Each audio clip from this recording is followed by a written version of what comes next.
Hold on one sec. Yep. Yeah. So is this being recorded? Yes. It's live. Live and Okay. recorded there. Yeah. I think the adverts are coming first.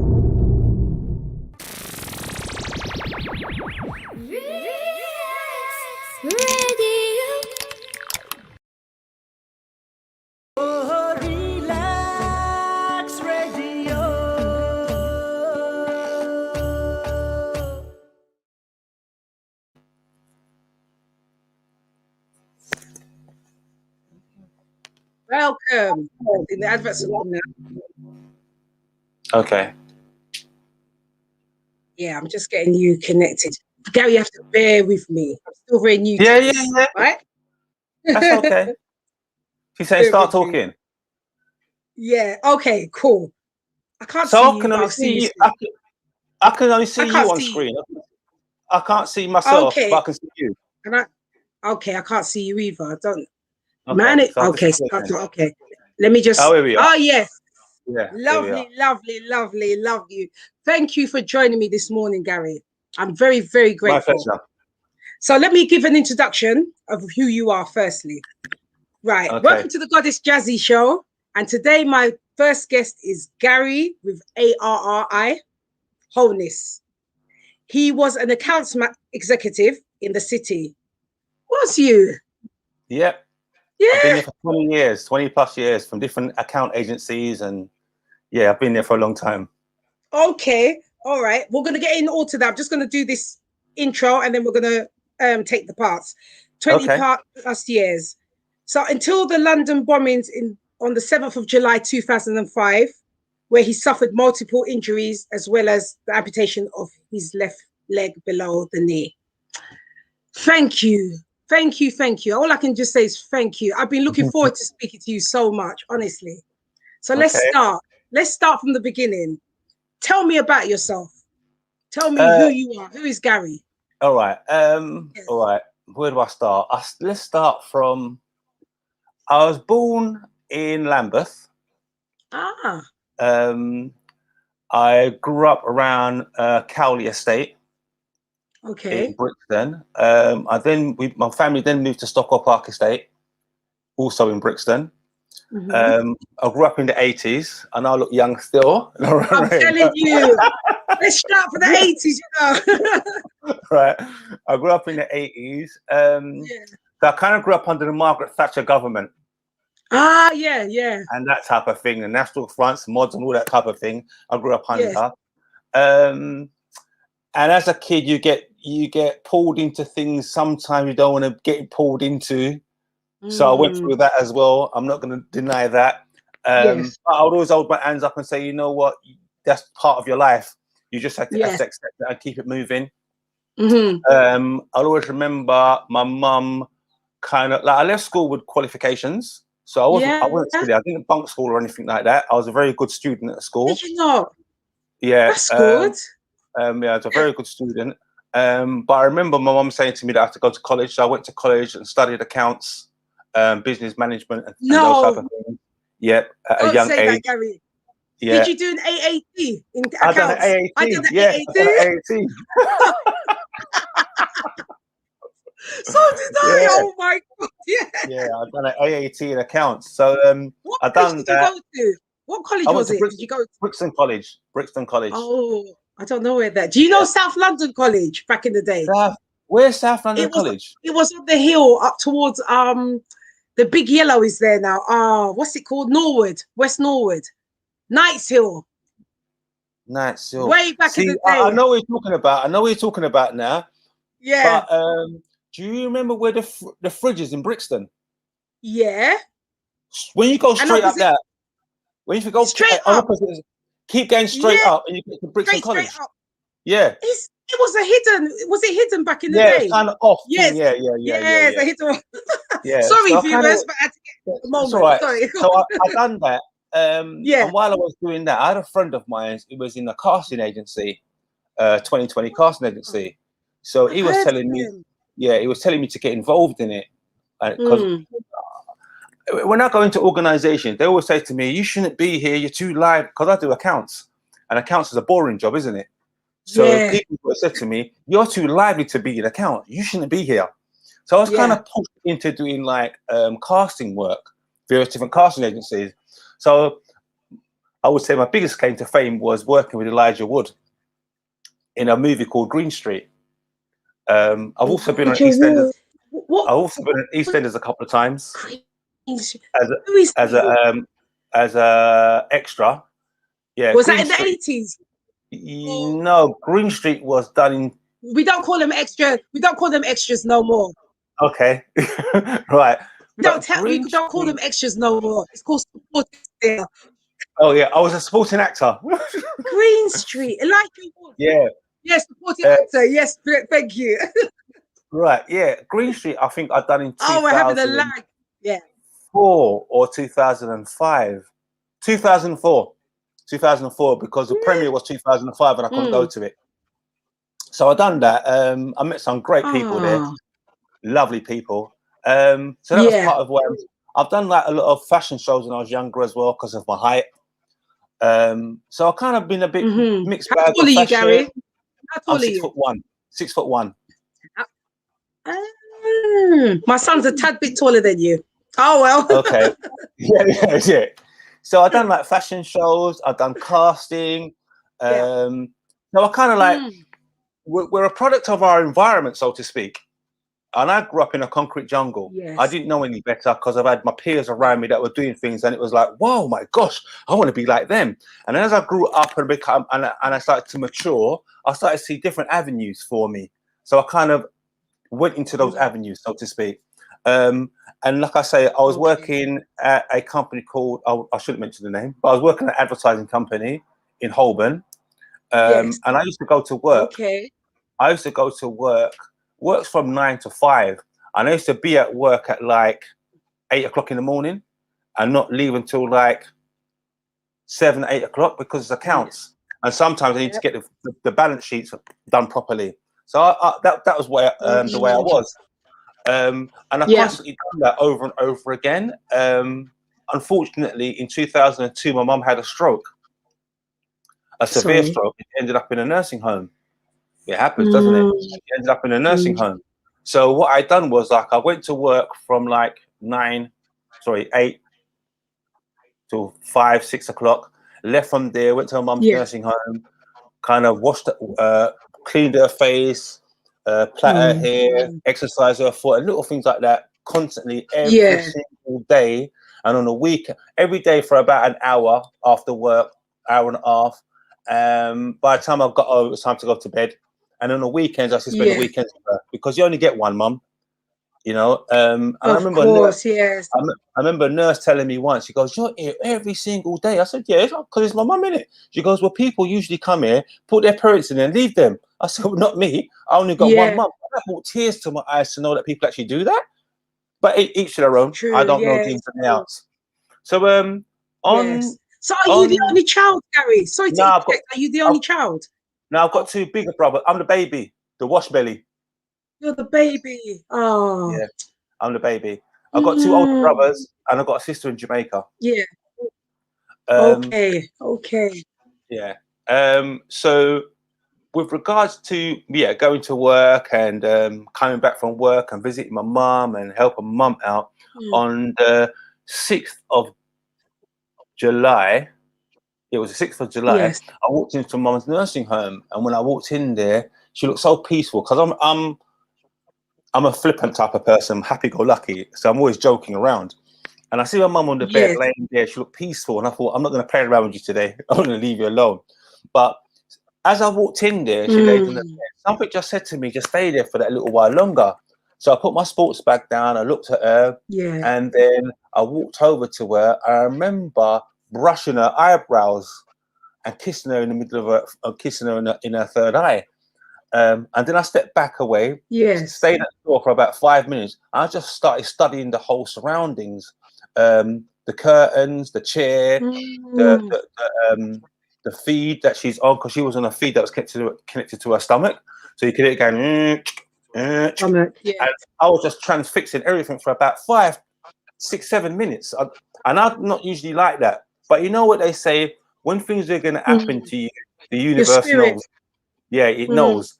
So I just stayed there for a minute, looking at her at the door. Anyway, I left there, went home, time to go to bed, went to bed, got up in the morning to go to work, left the train station at East Croydon, went to King's Cross.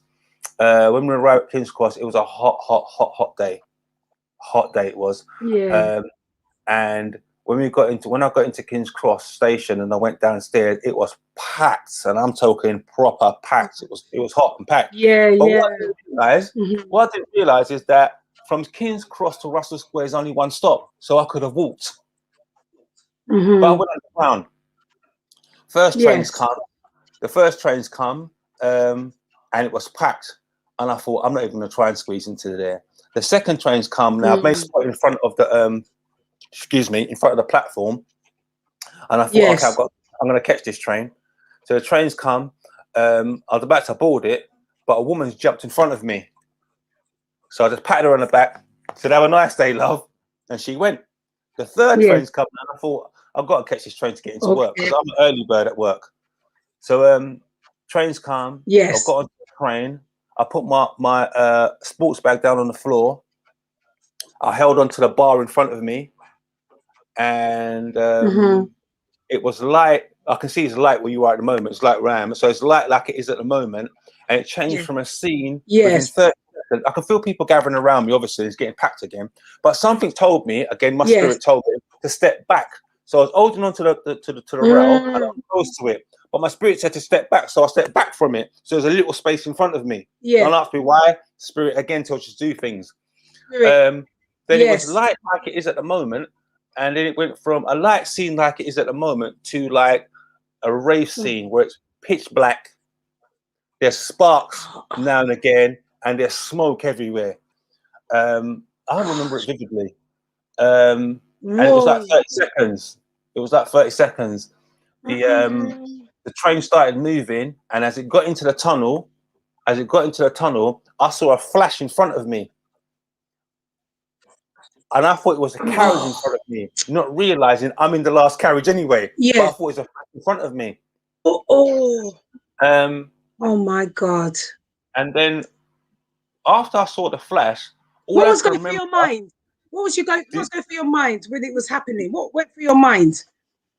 Remember, you're on adrenaline at this moment, so I'm going to take it back just a little back, a little further back now. It was a following day from us winning the Olympics. So there's a vibrancy in the carriage. Everyone's talking, we've got the Olympics, and everyone's all bubbly and laughing, joking. And I'm in there as well. And I've always done this. I'm kind of looking at, as I told you, I'm into fashion. So I'm kind of like, oh, that man has got some nice shoes on, you know. Oh, I like that, almost the trainers. So I'm kind of like, was kind of moving around. Even the people's reading their papers, I'm kind of like looking like, wow, what's going on in the football now? So I'm kind of like, and they said to me, with those little movements that I made, that's what saved my life. It's a split second, because remember, when people are underground, they sit still in it. They might be reading the paper in one, and they're not moving. I was constantly moving. We're not moving. And like I say to you, I saw a flash, and my head has hit the pole that's in front of me. I've written a book, but I'm going to tell you parts of it anyway. My head's hitting the pole in front of me, so the head's gone bang to the pole in front of me. And all I can remember, like I said to you, it was a packed carriage, remember? And all I can remember about me saying to myself, I've got to stay focused. I've got to stay focused. I looked around me, and I'm like, where the F has everybody gone? I've got to stay focused. And when I looked around me, there's nobody around me. Nobody. Yeah. And I'm looking around thinking, where's everybody gone? Yeah. And this is carried on for about a good 30 minutes to a minute. But when you're underground, time is a different thing altogether. So I was kind of like looking around, like I'm saying, I couldn't see anybody. But then I don't know how this happened. Oh my God. Part of me, I was down on the floor. And when I was on that's it, I heard a woman shout out. That's what happened. I heard a woman shout out, I've lost my legs. I've lost my legs. And I'm like, whoa. So it made me look at my leg. Now, when I picked up my leg, this is my arm. I'm going to show it as my leg though. But you see when my arm bent that way, my leg bent up that way.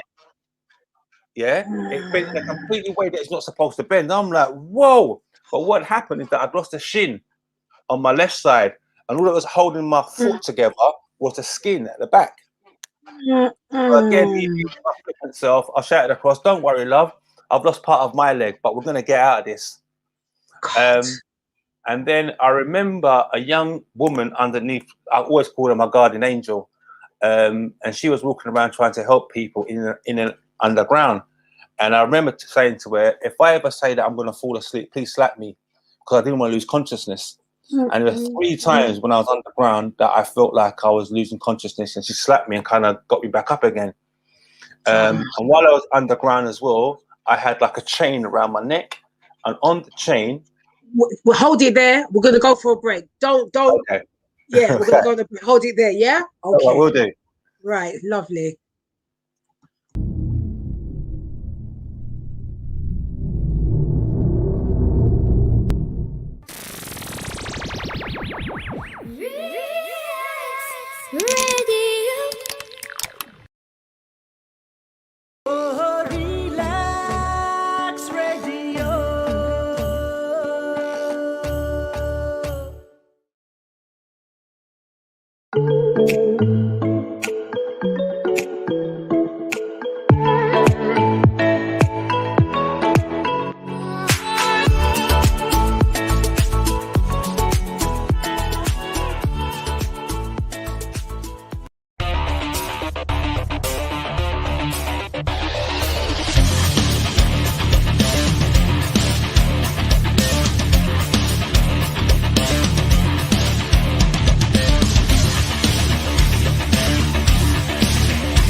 Welcome back. Welcome back. Thank you. Thank you for joining me, Garri. Okay. Oh my gosh. Even through that break, I had to take a deep breath. Yeah, man. Do you know what? When I actually give this story to people and talk to it, because I feel like talking about it is very therapeutic. Yes. People always say to me, "Garri, so matter of fact about it," but that's the only way I can deal with it. That's the only way it kind of sits with me. All right, let me continue. Sorry. Yeah, please. Yes, please do. So while I was underground, again, I was underground, and what I was doing, I was kind of like, it's a bit gruesome, this part. I was kind of like crawling underground, trying to find some comfort because I'd lost my. Was in a lot of pain. I was in a lot of pain. Adrenaline was all over the place. And like I say to you, there's a lot of flashing of light, pitch black. I couldn't even see my hands in front of me. It was pitch black. Because occasionally you might see some by the flashing of lights, but it was pitch black. The seats that were on the carriage are turned upside down. The windows of the carriage all shattered. When you look on the seats, some of the seats that are there, it looks like you've got diamonds across the seats because the glass was shattered so much. There was points where I was underground and I'm helping victims that are underground who have lost limbs, and I'm helping to sit them up. And I'm saying, we're going to make it. We're going to be okay. But as I'm doing that, I'm going through, hard to say, but I'm going to say it, I'm going through limbs that are on the floor. People's limbs were on the floor. I'm squirming through blood and everything that's on the floor. And like I said to you, I was so agitated. I tried to get up back onto the chair. And even when I got up back onto the chair, it was full of glass. So I cleaned the glass off. And again, I said to the girl, slap me if you ever feel like I'm going to faint. Please do that for me. She said, yeah, no problem. And then I kind of went to my neck and I thought my chain was around my neck. And at the bottom of my chain, I had my mum's ring. And then that threw me straight to my mum. And I was like, you know what? I can't die underground. My mum needs me, you know? And that was my biggest strength that kind of pulled me forward. I'm thinking, I'm not dying underground. No way. My mum needs me. They have that saying in the West Indies culture, once a man, twice a child. Now, I understand that. Come on, mum, I'm going to get emotional now. I understand that because I remember my mum telling me that. And now she was in a position where she needed me and my brothers as well, but she needed us. So I was like, I'm not going to die underground. And that kind of kept my strength. And that kept me thinking, you know what, you got to get out of here just for mum's sake, if anything. So eventually, the paramedics come in. And when the paramedics came in, they kind of like gave people priorities, priority 1, priority 2, and whatever. But it was only like, by the time they came in, there was like 5, 6 of us in the carriage. Everyone else was gone. And they've actually taken them out. So at some point, I think I might have passed out, but they have taken them out. They gave me a priority 1 as well and walked past me. And I was thinking, why are you walking past me? Take me out. Yes. But later on, the guy did say to me, the reason why he didn't take me out at that precise time, because I was so calm, he didn't know what was wrong with me. So anyway, eventually I got out. I was underground for I found out in the inquest that I was underground for 2 hours. God, how long did it seem to you? Half an hour. It seemed like half an hour, 45 minutes. But I was underground for 2 hours, and I saw some things underground that I don't want to talk about because it leaves people with nightmares. I managed to get over it. But again, my thought was more on my mum more than myself. So eventually, when I got out, I ended up in hospital, and I was at the Royal Free Hospital. On morphine. Because I was out cold for the next 5 days. I was lost to the world. I was gone. I was in hospital, but I was gone for 5 days on morphine. But what I got to find out as well, like I said to you, I'm the youngest in my family. I'm the wash belly. So me and my mum's got a connection. My mum had pulled out her peg feed on the exact same morning and ended up in King's College Hospital on morphine. Oh my! So we're both in hospital. On morphine. Same drug. Now I'm gonna quickly say something here now because it just dawned on me. When we're kids, we say things, and you should be very careful with what you say because words are spells. Because what you do, you spell them, don't you? Yes. Words are spells. I remember when I was young, I said to my mum, she was going to Brixton one time, and I went to go to Brixton with her. I said, "Mum, you're never leaving me, man. Even when you die, I'm going to die with you." Yeah, we normally say that. Yeah, my son says that to me. Yeah. I said that when I was 6 or 7. I said that to my mum. And look what happened now. My mum's in at King's College Hospital on morphine, and I'm at the Royal Free Hospital on morphine the exact same day. The exact same day this happened. And like I say, I mean, I was unconscious for 5 days. And on the 5th day, I felt a spirit over my bed, a dark spirit over my bed, flying over me. I felt like, for me, it felt like black angels. But we're under this conception that black is bad.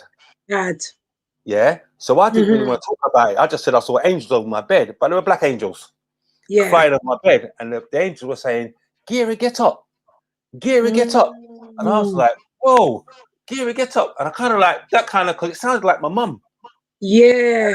And they said, God's not going to come to you with a voice unfamiliar. If God's going to come to you, he's going to come to you with a voice that you know. So that kind of snatched me out of my coma that I was in 5 days later. So I got up. When I got up, then my brothers told me the story about my mum being in hospital. She was on morphine, and apparently she won't make it for that weekend. So I had to live with that. So my mind was kind of like, even though I've gone through what I've gone through, and I've lost part of my left leg, both my eardrums are blown out, my left earring are completely gone, scars all over my body. When I was in hospital, I had tubes and plaster all over my body, on my neck and faces like that even freaked me out. I was like, whoa, what did I go through? Yes. But my mum, but that was the adrenaline they tell me after. I kind of pumped me up and I kind of looked like the Hulk. But my mum, she died on the 2nd day of the bombings, the 21st. I always remember it, 21st of July. So I had a 2-week period with my mum. Well, I didn't see my mum because everyone's saying, go and see your mum. I say, no, I'm not seeing my mum. The last time I want mum to remember me is when I walked into that nursing home and I walked out. I don't want to be wheeled in anywhere for her to see me. Yeah. And that was the last pictures of me before she passes away. So I didn't go and visit my mum. And then she passed on the 21st of the 7th. And then for me, it was about rebuilding my life and trying to get my life back together. But that passion that I had for my mum when I was underground to try and get back out and be there for my mum, I then switched that passion over to helping myself and loving myself and pushing myself forward. And in the back of my head, I was thinking my mum would want me to take her strength and become a stronger person. You know? Yeah. So that's kind of like where I kind of been so far. I've kind of like tried to become I've become a motivational speaker where I speak to people that's going through trauma.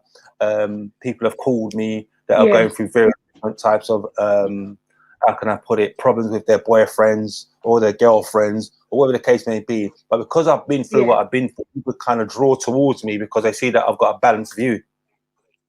And I've done a lot of, I think the biggest thing for me is doing a lot of spiritual work within myself, because the change you want to see in the world starts to change inside of you. You've got to change your perception inside for the outside to change. And I've done a lot of work with regards to that, changing my view. Because again, like I say to you, I grew up in Brixton, Stocker Park Estate. I'm going to say it, one of the man kind of thing. You want to be one of the guys kind of thing. It's about survival when you're younger, you know. But as you as I grew older, I understood certain things that man up kind of thing that the guys have when they're younger. I kind of push that to one side because sometimes it's good to shed tears. You know, it's good to get in contact with that feminine side within you. Do you see what I'm saying to you? And understand both sides. It's good to have empathy. So that's the way I've kind of like channeled my life now, to look within myself and to try and be a better person than my previous self every single day. You know, and I try to push sometimes myself. I look at life. Do you think sometimes, as bad as what's happened, do you think sometimes it's a test to see how far you can become? You know what I mean? I don't know. You know, I believe this is my destiny. I mean, when the suicide bomber came onto the tube, he didn't say, "Garri, you're going to be my next victim." It was just a part of fate. That is my fate. That is something that's supposed to happen to me. That is something that my peers and people that know them around me could be aspired to. Because I have my friends coming to me saying, "Boy, if that was me, you know, I'd be in some corner, drugged up and everything. You wouldn't see me. But the way you bounce back, I'm like, really?" So I believe that this is my path. Even when I'm in a gym and I'm working out in a gym, I have people coming up to me saying to me, "You're more able-bodied than the able-bodied people in the gym." And I'm like, really? Yeah. So my thing is, I'm here to inspire other people in no matter what way it is, but to inspire them, to push them that little bit further in life. Because you can go through all different types of trauma. I've been through all traumas, but I still managed to bounce back, and I still managed to have a smile on my face. And like I say, I believe that's the universe, God, whatever source you think is out there. I believe that's what they've made my life to be, to help other people. Yes. Serve other people. Yes, absolutely. Can I ask you, Garri, when you had to, can we talk about the prosthetic leg? Of course. How was it for you knowing that? Just so the viewers will understand, because I was intrigued. When I met you, I was intrigued. Hence why I came to you to find out what happened. Okay, so this is another prosthetic leg. You can't sit there. Let's have a look. Okay. Yeah. Did you go through stages of legs? Did you go through stages of legs? I don't. Yeah. Yeah. I always say Yeah. Because of what I've gone through, I always say you've got to have a sense of humor. So I've lost one leg and I've gained 4. I've got a running leg, walking leg, dancing leg, and a swimming leg. Right? You always have to have a sense of humor. So I started off at first and foremost with a leg to begin to balance myself. I was kind of like in crutches, and it wasn't a prosthetic leg as such, but it was a metal I forgot what they call it now, a pram aid it's called. Just come back to me. It's called a PAM aid. You kind of put it around your leg. It's like a scaffolding around your leg, and you've got to learn to walk with that first. So that was my first thing. Yes. And whilst I was walking with that, I kind of like see a woman. She must have been about 70, and she had 2 prosthetic legs. And I looked at her and I was like, wow, how can she walk like that so good? And I thought, nah, if she can do it, I must be able to do it. So that gave me another kick up the backside, so to speak.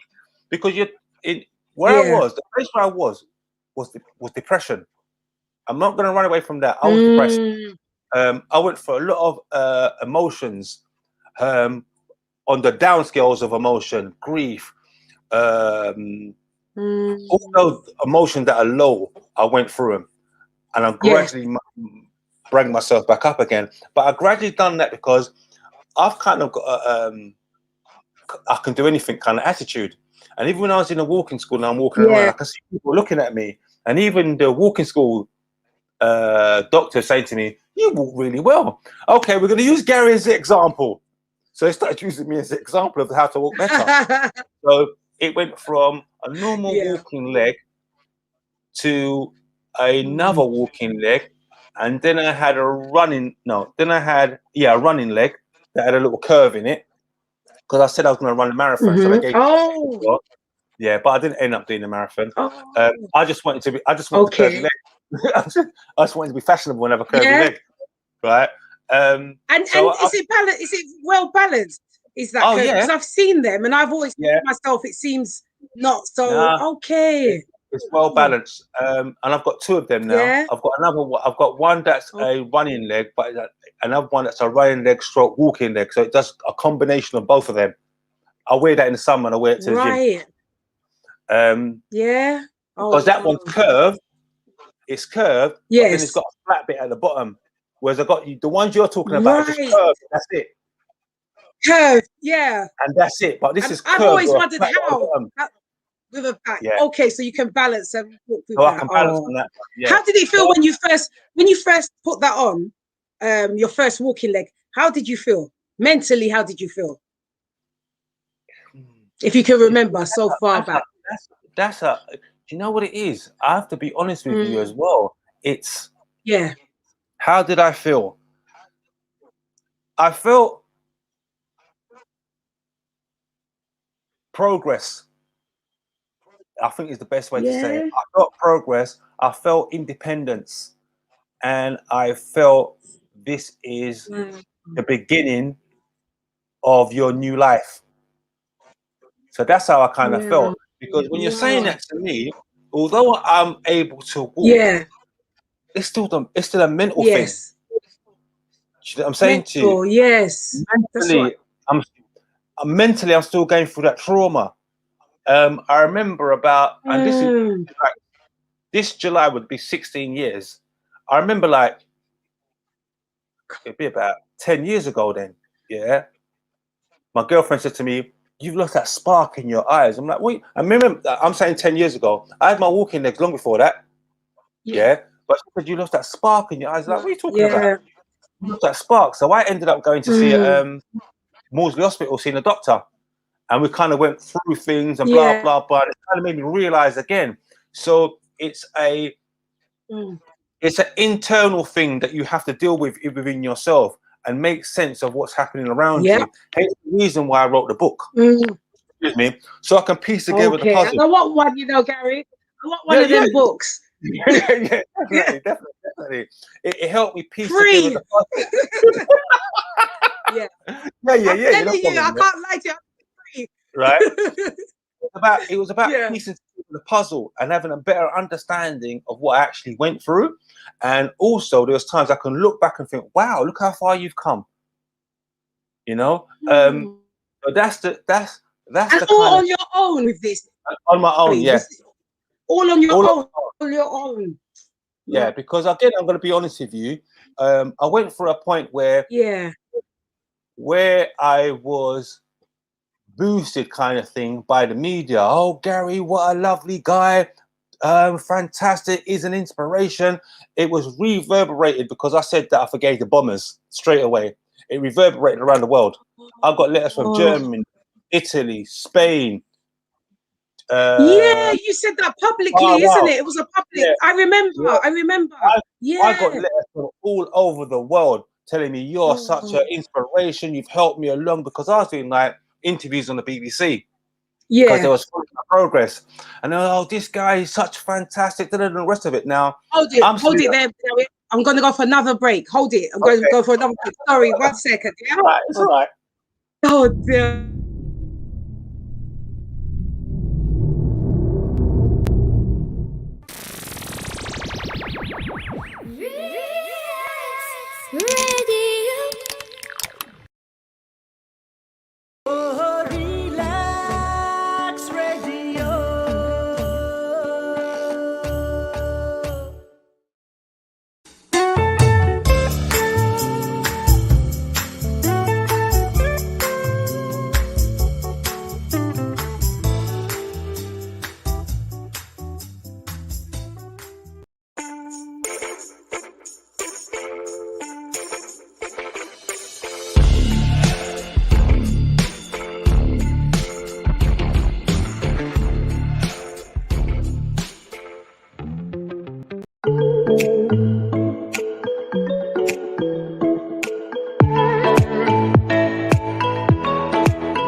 Thank you. Welcome back. Oh, Garri, you've made me relive thoughts in my head, honestly, with my own journey. Really have. Okay. Anyway, let's go on about you. So continue. So it reverberated, you said. Yeah, it reverberated around the world. I had letters. I've got bags and bags and boxes of letters from. I've not even read all of them, to be honest with you. But I've had letters from all over the world, kind of thing. And even at one point, I had Michael Howard, the Conservative MP, talking about, Garri, we're going to put you forward for an MBE. What you've done is amazing. And my brother turned around and said to him, what did he do then? Yeah. So he repeated word for word one of my interviews I've done on TV. I was like, wow, I am impressed. So I was getting that regularly. You know, there's pushing me. And when I'm saying this to you now, and the letters I was getting everything like that, the interviews I was doing, I was in hospital, in a bubble, in hospital. So I was reverberating around the world. I couldn't physically see that. I'm in a bubble, just they're answering me questions, and I'm saying, okay, yes. I'm not seeing the impact that it's having. So anyway, that went on. When I eventually got out, I'm like, wow! I couldn't believe the admiration I was getting from people. Anyway, cut a long story short, I'm from Brixton, and like I said to you, I got mixed up with childhood friends, so to speak. They pulled back one of my convictions. I've got one conviction. They pulled one of my convictions. Front page me is this, is that, blah blah, this, blah blah blah. Really, it went so far to dig up like that. Yeah, the sun, and this is when this happened. The bombing happened when I was 37. The thing I'm talking about happened when I was 17. God, can you imagine? Right, so they done that. They pulled up all that, front page me for days upon days upon days, and every year after the anniversary. And this went on for about 10 years. They slagged me off every single year. They just went on me. But my thing is that was very true, very, very true. I even went into hiding at one point, but that's all written in the book. Everything that I'm talking to you about there is in the book. So if anyone wants to know anything more, it's in the book. They can contact you and all the rest of it. But I went through a lot of trauma, and I'm saying I lost my job, book contract, singing contract. I lost a lot. Yeah. But my thing is, in life, again, things happen for a reason. And I'm so grateful now. People might think this geezer is nuts. I'm grateful that I lost everything, because it's made me see that it's not all that's gold. Yeah, most definitely. And you know who's who. Who's who. My thing is now I know my tribe. I know who and who I can rely on, and who and who's supposed to be around me. And spiritually, I've had such a massive spiritual growth because of that. It's amazing. If I was in that lifestyle and around those people, I would not. And I can tell you straight, I would not have had the spiritual growth. I would not be the person that's sitting in front of you right now. Yeah. Yeah. Same. So, same. Yeah. So I look at it. Although it was a horrible experience that I went through, you have to pull the positive from the negative. Yeah. And that's been me all day long. I always try to pull the positive from the negative. So I look at that and think, you know what, it happened. Get on with life. Yes. And look at how you can now help others go through certain things.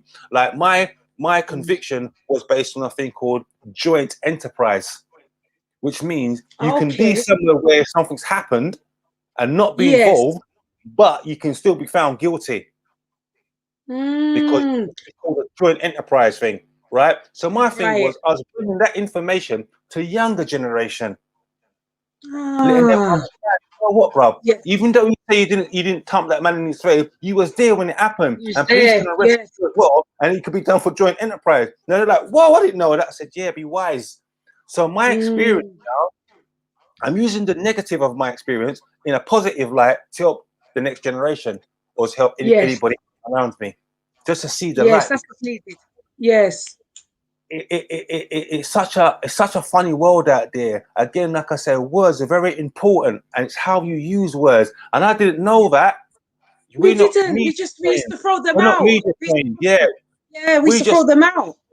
Yeah, we just talk as we talk. We're not media trained. And it's only when I listen to footballers and various people, blah blah blah, blah blah blah. They're very precise. They practice to have that in between, so they can think again to talk about something else. No, I didn't know that. Yeah, they're media trained. You see what I'm saying to you? Just learning little things like that as we grow up. Even when I talk with my hands a lot. Yeah, same. For distance, if I'm talking to a police officer, it might be regarded as being violent. Yeah, of course. I've had that, and I said to the officer one, if I was Tony Blair, because Tony Blair talks like that, doesn't he? What are you going to say? Couldn't answer me. But it's learning. My thing is, I've gone through a massive learning curve in life in general, in all aspects of life, and it's made me a better person. Yeah, definitely made me a better person. Gosh, I'm normally I've got more and more, but I'm like, you know, when you just God, I'm like that. I won't lie to you. That's how I feel right now. You know, I'm just like, where have you been? People say that to me. Do you know how many guys have said to me as well? They've read my book and they said to me, "How come I don't know about your book and where you've been? What's going on?" I just say, you know what, it is what it is. It is what it is. You know, whoever's supposed to know will know. Yeah, that's how I look at it. You know. So the question is now. Yeah, go ahead. Another reason why another reason why I wrote the book is because how the media kind of portrayed me is in black and white, and it's done, innit? We all got to go one day, innit? We all got to meet our maker one day. So my thing was that even when I meet my maker, there's something in black and white how I say things went. My truth's out there. It ain't the media who thrive off negativity. Yes, I'm saying it. You thrive off negativity. No. Whenever you turn on the news or open a newspaper, it's always something negative. Nothing positive, nothing nice, nothing at all. Yeah. And I was saying to people for a long time, and I'm not saying it in a horrible sense, but I've been saying to people from a long time, about a good 10 years ago, I was saying to people, when you go into shops and things like that, where do you see the ethnic mannequin? You don't. So how are we supposed to buy clothes for it to look good on us? They don't look. They don't think about us. 10 years ago, I'm going to say it again. I'm not saying it in a horrible way. 10 years ago, you can speak freely here. When you're watching adverts on TV, where did you see the ethnic person? You didn't, did you? Nope. It's only now we're slowly come into it. Even you, again, if you was working uptown, if you listen to this one, if you're working uptown exactly as you are now, and they say, okay, we've got a party, and you think, I need to fix my hair quickly. You can't get hair products uptown. Yeah, that's true. Very true. Yeah, not being disrespectful, but you got to go some ghetto to go and get your hair products out. Why? No, but why? Yeah, I know. Yeah. See, my mind's gone bigger than, and I wouldn't it have gone does. through You start to think, you expand your brain more. Yeah, and I wouldn't have gone through that if I didn't go through that trauma, because it made me see things like, wow.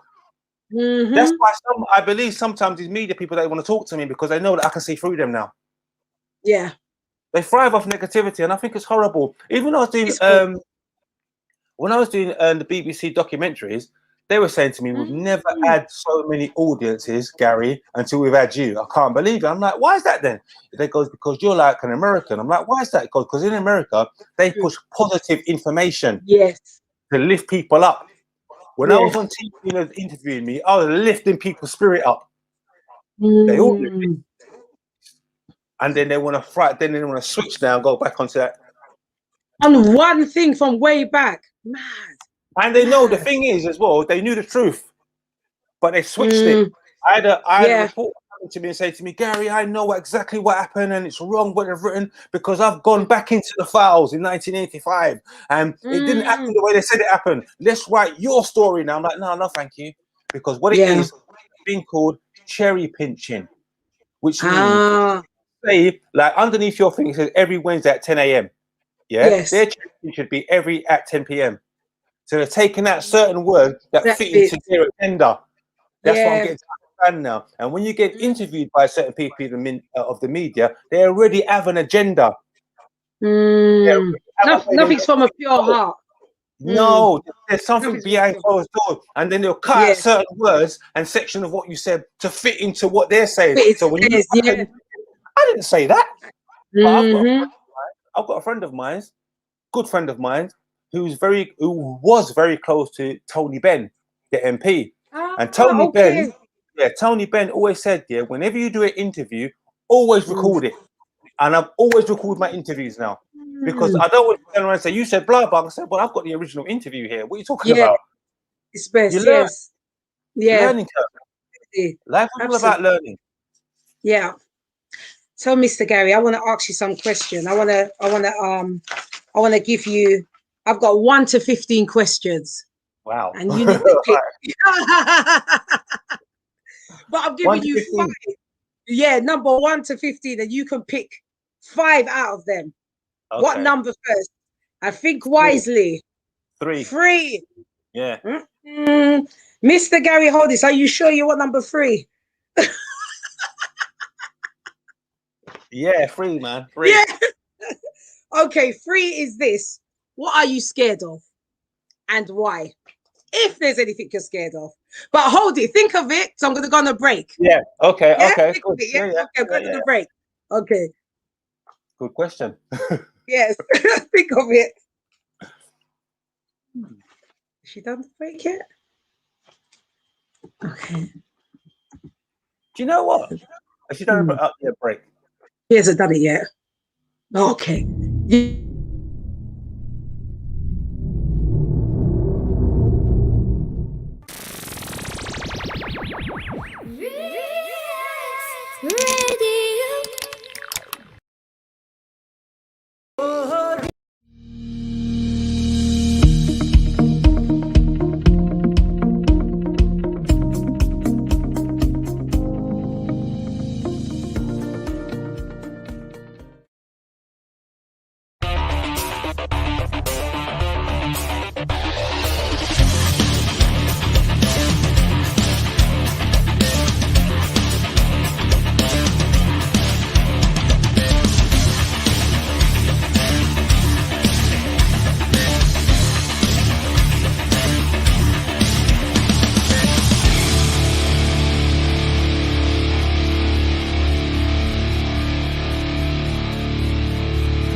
Welcome back to Goddess Jazzy. Welcome back Facebook Live and YouTube. And welcome back, Garri Holness. Thank you, my dear, for joining. Thank you. We left at number 3. Have you thought about it? I thought about it. I thought about it. Okay, hit me with it. My answer to, you said fear. Fear, yeah. What are you scared of? Is my question. These are my question, my fun question. Okay. So my thing is, I'm not scared of nothing. What an answer, Garri. I ain't scared of nothing at all. To be honest with you, I'm not. I've been through so much in life. There's nothing for me to be scared of. Yeah. There's nothing to be. That's a great answer. Say, you know, some people say the only person they fear is God. Yeah. If God is a loving God, which my God is a loving God, why would you fear him? Now you make me think, innit? My God's a loving God. My God is a loving God. So why would I fear him? So I've got nothing to fear. I am weary though of the Metropolitan Police and people like that, but I don't fear no one. I've got to be real. Yeah. I've got to be real. And the judicial system, I'm a bit wary of them as well. Because my thing is that for you to, again, I'm not trying to throw things at people, but for you to understand a culture or culture, you must have somebody from that culture within that organization. You know what I'm saying to you? So if you've got a judicial system, I'm going to say it, full of white guys in it, right? How can you relate to a black person from a certain culture if you don't understand their culture? I don't understand that, so I'm a bit wary of that old school kind of thing. I'm not in it. You need to have somebody from a different culture within that so they can understand and give you their perspective on something. Yes, but that's about it. Your answer to your question anyway is I fear nobody and nothing. Well done. Okay, what's your second number? Remember, 1 to 15. You've used 3. 6. Go ahead. 6. Gosh, Garri, man, 6. Okay. Sweet or salty? What do you prefer? Sweet. Why? I got a sweet tooth. I got a sweet tooth. I got a sweet tooth. I mean, I've done really well. Do you like Mars? Do you like what's your favorite? Haribo's. I'm a Haribo fan. Haribo. Oh, are you? Yeah. No. Yeah. But okay. I've got to say though, what I've done in the past few years, it's changed my eating habits. I've cut out all those sweets and everything like that. The most so what do you do to substitute it? I have. What do you do to substitute it? I have figs. I love fig. Yeah, pineapple. What fig biscuit? Or fig fruit? The fig fruit. Oh, the whole fig. The fruit itself. Yeah. No, the fruit itself and pineapples. Is it? Yeah, and that type of thing. Yeah. But don't you have that craving for a bit of chocolate? You don't have that craving. You know that? None at all. I've never been a chocolate person anyway, but I've done a course on nutrition. So I kind of understand what these things do to the body. Yeah. So yeah. Okay. All right, you don't have to make me feel bad. No. Okay. My thing is everyone eats their own. I'm an artist lover. Yesterday, and I still try. I know. Leave me. Okay, so you've done number 3 and number 6. Your next number, Garri, please. 9. 9.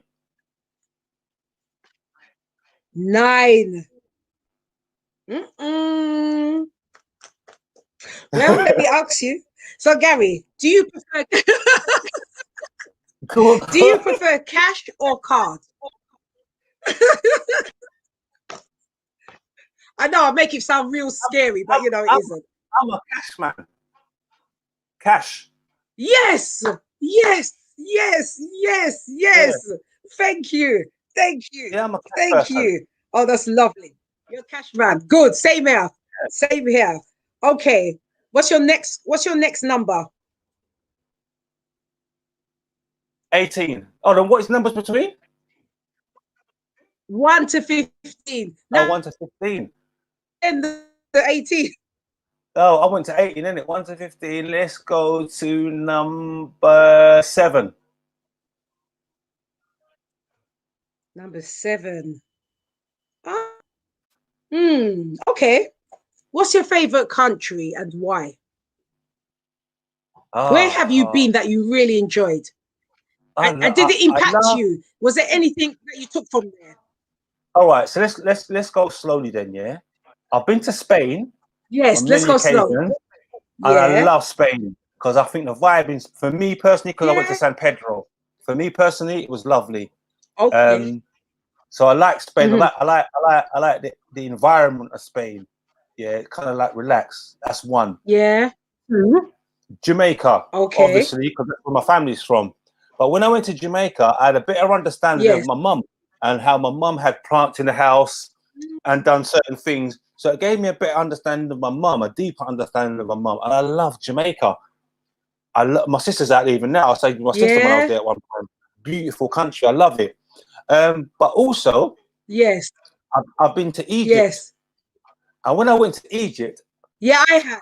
Yeah. I was treated like a king. It's a thing, isn't it? They were just saying, telling you. Yes, Nubian. Yes, Nubian. I was like, whoa. I loved Egypt. Loved it. Yeah. Loved it. Yeah. Oh. So all you viewers out there, you know what Garri likes. He needs to be treated like a king. Thank you. You're welcome. No, it's not that. No, but you know what it is? Do you know what it is? It's the respect, isn't it? It's the appreciation, I think, and the respect. Because I'm a people's person. And even I walk in the mornings, and when I walk in the mornings, some of the people, when I reach the park, is when people say to me, "Oh, good morning, good morning," and I like that because we're interacting. But when I'm getting to the park, no one talks. Whereas when I was in Egypt, everyone's talking. Good morning, sir. I'm like, "Oh, good morning." So that's why I kind of interacted with, yes, my Nubian king. I'm like, yeah, man, yes, my Nubian brethren. So I felt, and as well, you got to remember, the Egyptians, the pharaohs, and all that. That's where we're coming from when we're kings and queens. So when I'm going to a country like that and they're talking to me like that, I feel proud because that's part of my heritage. That's where my people are coming from. So it was a beautiful thing. Even when I walked to see Ramesses II, I'm thinking, wow, me and Ramesses look alike. We've got the same shaped face. Because I looked at pictures, I was like, wow. So it made me feel like I was part of. That was part of my DNA. Yes. Yeah, I love it. Oh, that's a great answer. Yeah? Yep. Good. So your last number. Number 11. Oh, you got some more. Sorry. I didn't mean to cut you. Number 11. Yep. This is a good one, number 11. What would you say to your younger self? Beautiful. All that you've gone through, or all that you've lived through, everything. What would you say? What are the key points you'd say to your younger self? Yeah.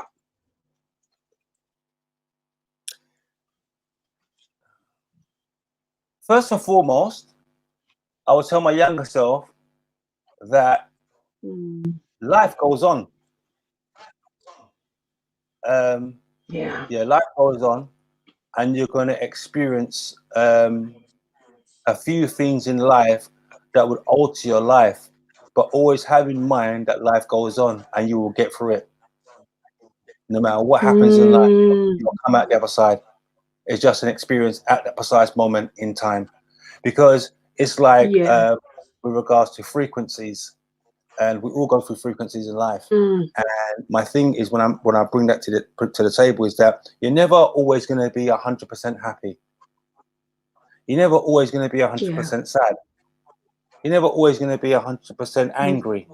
You're never always going to be 100% anxious. It's a scale, in a frequency scale, basically, that you constantly go up, down, up, down, up, down.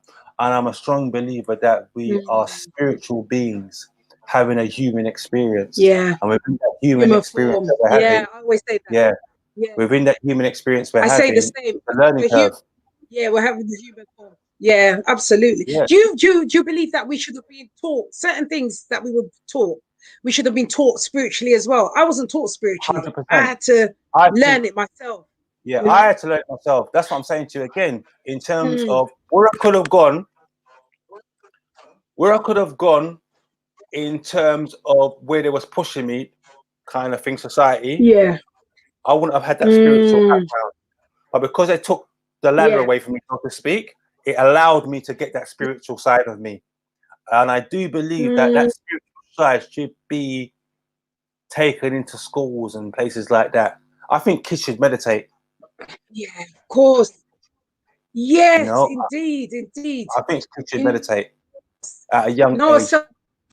Know yourself. Yes. 100%. Because I think they're very troubled. Not only troubled on the outside, but troubled in the inside. You know? In the inside. Yeah. And they don't even understand themselves why. Right. And my thinking is they're troubled inside. They don't and what know. do they do? Society. They label them AHDH or whatever they want to call it. They start labeling. When we was younger, where was them things? ADH, all them things. Where were they? And if it was there, it'd be slapped out of us. Right. Or we'd be told to get on with it. Yeah. Yeah. Or we're told to get on with it. Get on with it. Right. But these lot have been labeled now and okay, blah, but no. So it's knowing thyself, like you're saying. That was the biggest thing for me, is knowing myself. And changing my perception on things, because I think that's the biggest thing as well. We need to learn to change perception, understand something and switch it around. Do you know what I mean? And look at it from both. But I'm a Libra, so I can't always wake things up. Yeah. Oh my, so am I. Oh, October the 14th. What's your date? I'm the 14th. I'm the 3rd of October. Look at you. Yeah, see? Libra. I always wake things up. Team Libra. Libra, yes, man. Yeah, I'm constantly waiting. Oh my goodness, look. Yeah, they think we're unbalanced, but we're balanced. No, we're balanced, man. Yeah. We're balanced. We're balanced. We're balanced, man. You know what I mean? They try to tell us that we're unbalanced. We're balanced. Yeah. And I think empathy helps as well. Empathy. You know? Empathy and compassion. Yeah. Yes. Those are big things as well. We have to take on board. That's naturally inside us as well, I think. Yeah, that's but you know what it is? We seem to do. Tell me. Yeah, but you know what it is as well, yeah? We tend to judge people by our own circumstances, which is wrong. Because the bottom line is we don't know the other person's journey. We don't know the journey.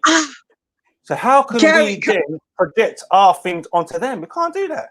But it's a natural thing. But we've been doing it for so long. Yes, we've been doing it for so long. How do we stop? We've been doing it for so long, man. How do we stop? Change perception. Meditating and changing perception. But I agree. That's what I see that. Yeah, I see that constantly.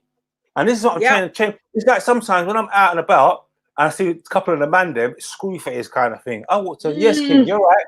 The whole demeanor changes. Changes. I do the same. I'll say, hello, Queen, looking lovely or what have you. That screw face says to a smile, you know? Right. Yeah, because again, like I said to you at the beginning, you know, the change we want to see in the world. Let's hold. We're coming back to it. Hold on. Break. Hold on. Wait a minute. Okay. Hold on. I like it. Hold on. Okay.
Welcome back, GodessJezzy Show. Welcome back, Garri, my brother, my Hi. October brother. I'm happy. So, Garri, how do we try to change perception? You know, we were talking about that before the break. How do we start the steps? Because I've been doing it for years. But it's a step-by-step thing, basically. You have to know, or you have to realize that there's change that has to be made within yourself.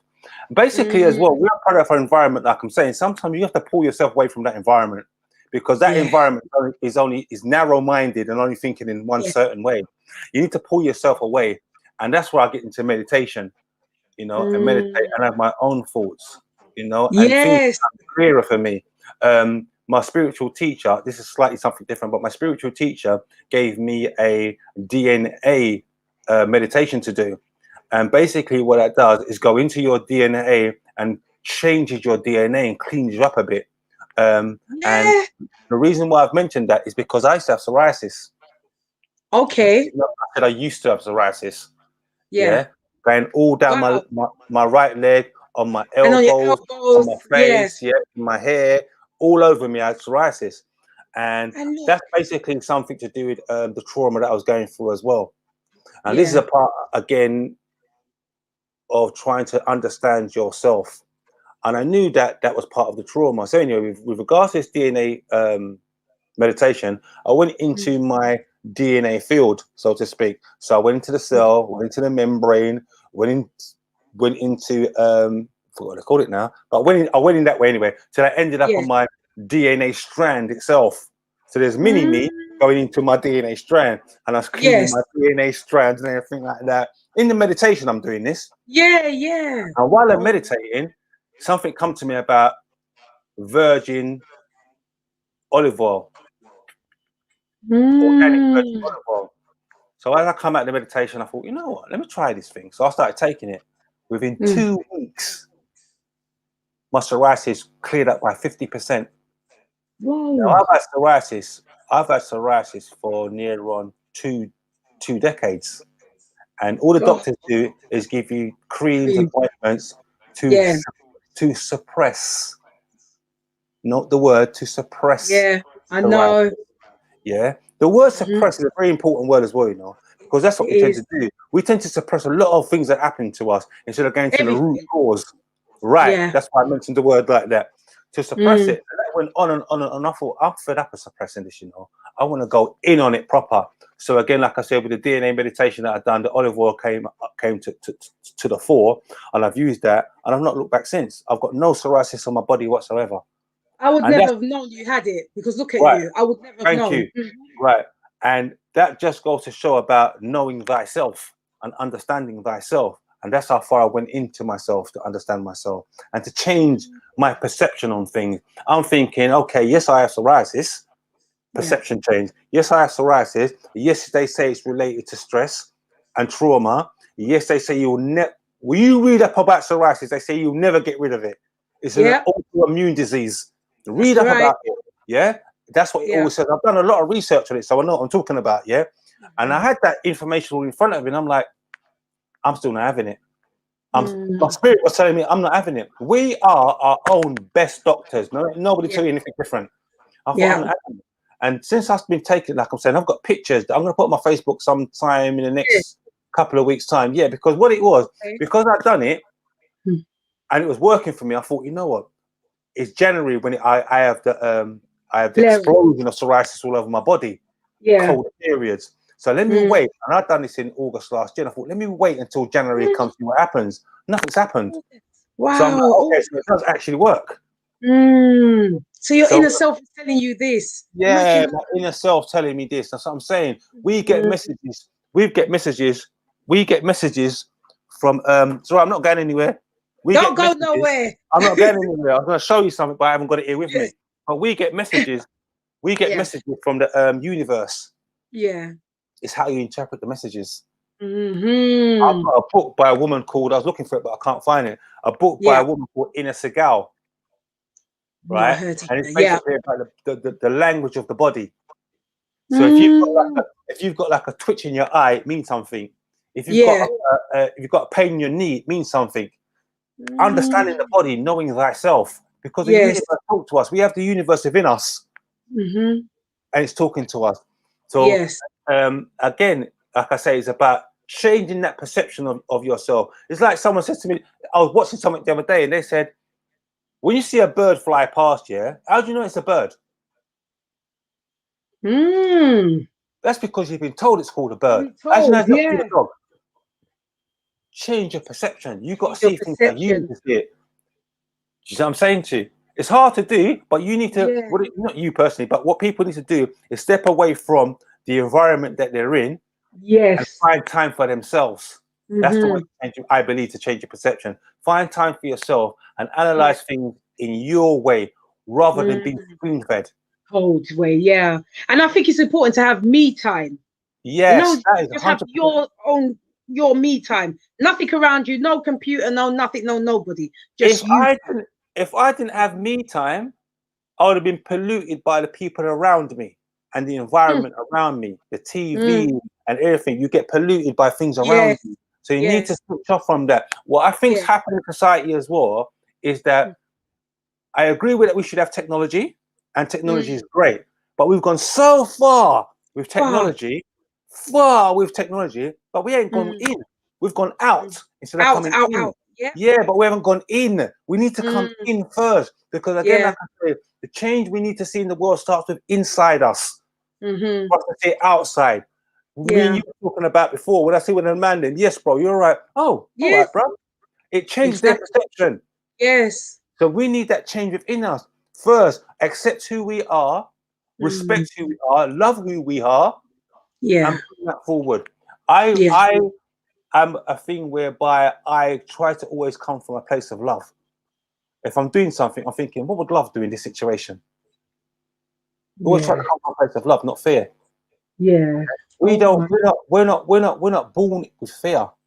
Fear is something that's been projected onto us as we get older. Or as I like to say, bastardized into us. You know? As we get older, I'm allowed to do we need to go back to our natural source, which is love. Source was, yes, that's what we need to do. Like a baby. A baby's born here gently without no negativity, nothing. We need to go back into that mindset, I think. That's what we need. You know? And also, I mean, I don't want to change people's eating habits, so to speak, but food plays a big part in that as well.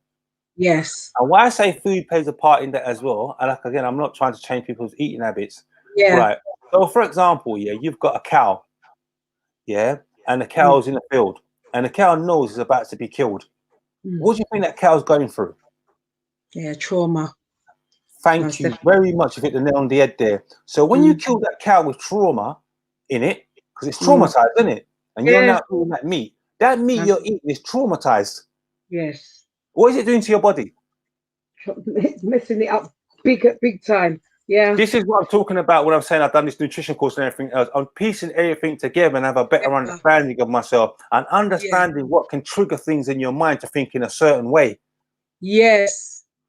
You take those things away from you. If you're, everyone knows this, if you're drinking alcohol to an extent, you turn fool in it and you do stupid things. Don't take the alcohol then and be more complicit of what's going on around you. So this is what I'm saying to you, is understanding what things do to you and not taking them so that you do a negative thing and you do something positive with yourself. And that's why I say food plays a part for me as well. I try not to eat, I don't eat meat. At all now. At all. I don't eat meat at all. I don't eat meat at all. And I try to eat food. I won't say I'm a vegan, but I try to eat food that's alive rather than dead. Oh. Tell me about that. Is that raw food? I don't eat. I eat kale, spinach, cucumbers, that type of thing. Natural things that you can just go and pick and eat straight. Okay. Yeah, that kind of natural thing. Because when you're picking those things, they're still alive. You know what I'm saying? Cucumber, when you kill a cucumber, when you take a cucumber, it's still alive. It's not dead. And I think what it is, all right, I'm going to give you a quick story now. And it's slightly different, but I'm going to give you a quick story. That's all right. So you're allowed. We've got time. So some woman had a heart transplant.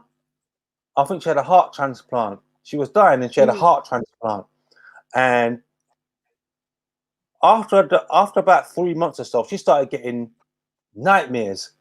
But in this nightmare that she was getting, she was being killed in this nightmare, constantly getting this nightmare, and it's freaking her out.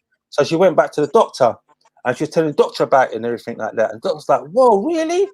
Cut a long story short now, what they found out was the person's heart who they'd passed on to her, either the heart or lung or some part of someone's body, that person had been killed. That person had been killed. But what was happening, the receptors, because we still have receptors within our body. Yeah, they still, they were still going. So her receptors were still coming down, but it was coming to another person's body. Oh, you see what I'm saying to you? That was causing us to have nightmares. This is what I'm saying. People don't understand. You see, all these things need to be taught. We need the teaching, you know? Yeah, and this is what I'm saying. Things at school. A lot should have been taught at school. I learned a lot of the stuff that I learned now. Is it freezing? Not another break, is it? And then 1, 2. Must be a break, is it? A break? Okay.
Welcome back, GodessJezzy Show. I'm with my guest, Garri Holness.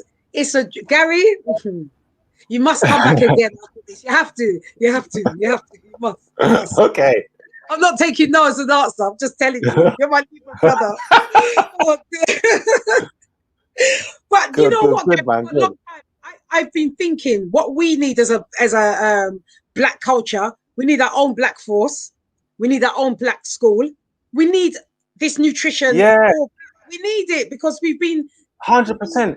You know, we need it because we're always going to everyone else, but no one's coming to us. You know what I mean? Yeah. So yeah, 100%. I mean, yeah, I'm not against police, to be honest with you, because the police have got a job to do. They're there to do a job. But of please course, have in mind where we're coming from and who we are. So if I got stopped by a black police officer and he says to me, "Yo, come here, bro. What's going on?" I'm gonna say, "All right, bro. What's going on?" Because you've got black police in Jamaica and other places like that. So it's not I'm against police, but when you've got a force that's too much one thing, then I don't think that's a good thing at all, because you're not representing all cultures, and that's where you go wrong. You know, definitely. And then they talk about you've got a chip on your shoulder because you're talking against what's going on. I just don't like that. I think it's wrong. Yeah, we need. It's like again with your dreadlocks. Yeah, it's like with you with your dreadlocks. I'm sure 5-10 years ago you couldn't be wearing your dreadlocks like that. Oh, go home and change your hairstyle or cover your hair. All of a sudden, they've made it acceptable. Yeah. What's that about? Absolutely. But you know what, as well, Garri, we have to accept as a nation. Yeah.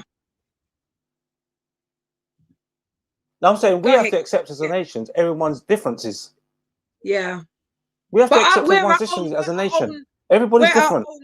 We're our own problem as well, because we don't help ourselves. I believe this is just my own broad opinion. We don't but help you know what that is? Yeah. I agree with you, but you know where that's coming from? That's coming from Jim Crow. Yeah. From way back. It's embedded or pushed into our DNA from John Crow from way back then. Because you're lighter than me, you think you're better than me. Do you know what I'm saying to you? That's part of our culture. It's been pushed into our culture. But that's why I say now we need to understand where we're coming from and who we are. It's like if I had loads of money and I had a recording studio, I'd rewrite or I'd redo stories of Egypt and Cleopatra and Ramesses and Tutankhamun. But my actors are going to be like Vin Diesel. Do you understand? Rihanna might play someone in there. So I'm saying to you. So we've got a reflection of who we look like. Do you know what I'm saying to you? So we have that pride within ourselves that, you know what? I don't have to be a robber or selling drugs. That's where I'm coming from. I can do better. That's what I think we need to be doing. But they don't show you programs like that. When they show you them programs, when they show you the programs, they have Elizabeth Taylor as Cleopatra. Can you imagine? Yes, I'm saying to you, it shows you. And you know what? Yeah, they done a movie called Gods and Kings with Christian Bale and a few other people. Now, my casting agency called me up to be one of the runaway slaves from Egypt, and we got caught on the Sahara Desert. But because I've lost my leg, it would look great. So they was interviewing me, and I'm like, "Yeah, man, I'd like to take part." And he goes, "Where are you from?" I was like, "Yeah, well, I'm from England, obviously." He goes, "But where are you from?" I goes, "We're all from Africa." And this is a white woman talking to me. But her director, I didn't realize, was sitting next to her. But the woman that's talking to me is a casting director, but the proper director, the real thing, the producer sitting next to her. So when I said that, she turned and looked at me. I was like, "Right, what did I say wrong there?" I didn't end up getting the part because what it was, I'm real in it. I know where I'm coming from. And when I said that to her, we're all from Africa. That must have thrown a spanner into the works because the cast. Because when I saw the movie after, everyone slated the movie because they tried to Europeanize it, which is wrong. You can't be doing that.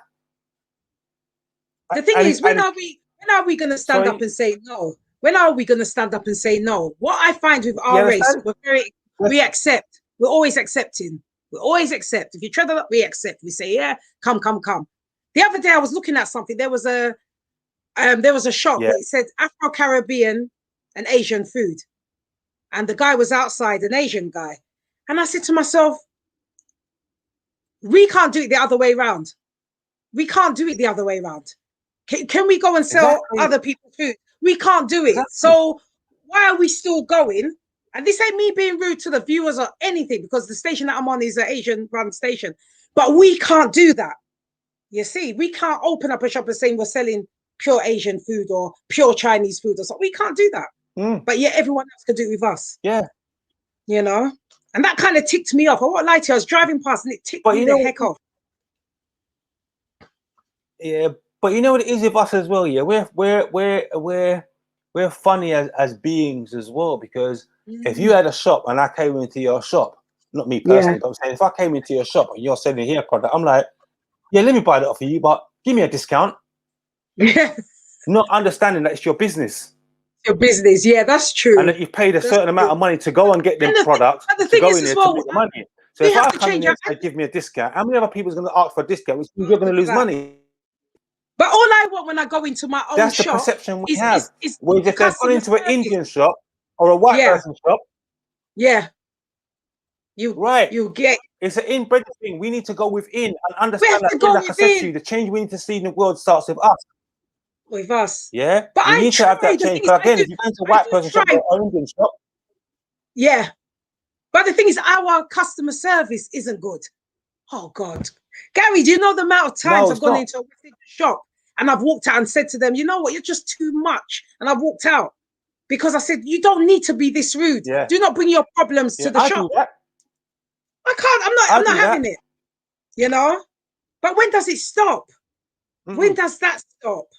But you see what it is. You can't be good to one side and not to the other. But you see what it is as well, yeah? Yeah, but you see what it is as well, yeah?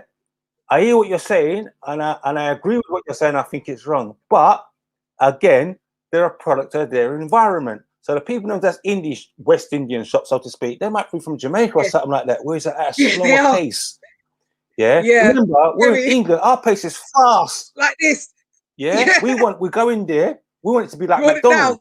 The minute we get all the food, is come straight away, like McDonald's, where they live at a slower pace. Honestly. Yeah, we're real. We gotta be real. You gotta be real. Do you know what I mean? It's a slower pace. Yeah, it's like when you go into a hairdressing shop, yeah. Because I see sometimes going to a hairdressing shop, yeah, and you want to get your hair done. Why don't you just do your hair? They're chatting away. Did you see EastEnders? Did you see this? And they can never stay to the time. You know, I've got a booking at 10 o'clock next in April. You know what time I'm coming out? 1 o'clock. Because he doesn't start on time. Yeah. They yap and this and that and do half of the hair. Oh God, when do we get that into line? You know, how can you run a business like this? But it is, again, all right, then you see what you're saying there then? Yeah. What it is then, we need to set up schools then or some type of organization that trains people to say, look, what's good about this customer service? Let them look at themselves basically. What's good about this customer service? What's bad about this? How can we improve this customer service? So they've got training courses to see how they can improve themselves. That's what we need. So true. Yes, indeed. Yeah, absolutely. You know? They need to look within themselves. They're not doing that. Yeah. Yeah, it's wrong. We're doing the old way and still nothing, you know? Right. And as well, yeah, what it is as well, yeah, there's a thing that I use called hear. So you hear I hear what you're saying. I empathize, HEAR. So the H is for hearing, E is for empathizing, A is for action, and R is for resolving. Right, say it again. Hearing, HE, E is for empathy. Yeah. A H is for hearing. Action. Yeah. Yeah. A is for action, R is to resolve the situation. I like it. Resolve situation. So for example, then this is about, again, we're just talking about perception and it's about perception. So if I come at you and I say to you, oh no, I'm just going to get your back up and we're going to be at loggerheads.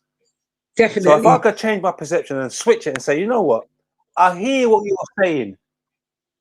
Yeah.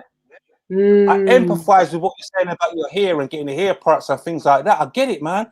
What I've done then is I put the ball onto your court now and I'm making you feel like, you know what, this person actually listens to what I'm saying.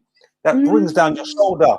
You know what I'm saying to you? And then I go, all right, so how can we resolve the situation then? So we're both communicating here. And the last one's action, isn't it? You see what I'm saying to you? Yeah. And the R is to resolve the situation. Something I'm trying to implement into my life. I like that. So I'm saying to you, it's easy. I've got that from my spiritual teacher. Yeah. I'm taking that as well. Yeah, I've got this. I've written it down. No, you can take that. I've taken it. I've written it down. Yeah, I've got that one from my spiritual teacher. Yeah, it works wonders. It really does work wonders. And it might be good as well. It does because I was going to say, Mike, this is good for young parents as well. You know, listen to your child. Get your child, empathize with them. You understand? Yeah. Could be good, a good teaching as well. Because you know, right? Because you're still in control. No matter what, you're still in control. But you're saying to him, you know what? I hear what you're saying. You know, I really hear what you're saying. Hold on, you said you're gonna go to the shop and go and do that. Yeah, I hear you. And you know what? I empathize with the fact that you have to go to the shop. How are we going to resolve this situation? and what action are we going to take to resolve the situation? Yes. They make them feel you're involved rather than them cutting you off. Cutting them off. And that's what I think we need to do. We need to be able to communicate with each other rather than cut people off. Yeah, and that's what we got growing up. I got that growing up. Everything I spoke, I said when I was growing up, I was cut off with a lot of things. Everything what was spoke was cut down. You could never show yourself with anything, you know? Yeah. Hopefully it's not break. Yeah. That's because when we're kids and we're growing up, we're supposed to be seen and not heard. Yeah. But if you was like me and you, we had a lot to say. Yeah. No, but you need to do that. Because what you're doing, if you stop a child from speaking, so not to be unruly, but I'm saying if you stop a child from speaking, you stop them from being themselves. Yeah. And they'll never come to you. They don't want to for you. Right. Yeah. That's it. That's why you must always let them come and talk about anything. Anything. It doesn't matter. Yeah. I've got nieces, right, and my nephews, and they talk to me about everything that they might not tell their parents about. Yeah, that's good. But they talk to me about it. I've got friends around me that hold it. Well. Yeah, we'll go for another break. Okay. Hold on. All right. Water.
Welcome back to the GodessJezzy Show. I'm with my guest, Garri Holness, and he's coming in. Welcome back, Garri. Thank you. Welcome. Honestly, thank you. Oh, it's been great already. It's been really uplifting, fantastic, educational, real talk. That's all I deal with, real talk. It's been a joy to know you're my Libra brother, heart to heart. Thank you. Yeah, it's been really good, really. And I'm very glad. I want the world to know I'm very glad that the day I met you, I just sat in the car. I'm just going to give the viewers a little thing of how I met Garri. I was sitting in the car and I was waiting to do a freebie training session. You know, the freebie ones with a personal trainer.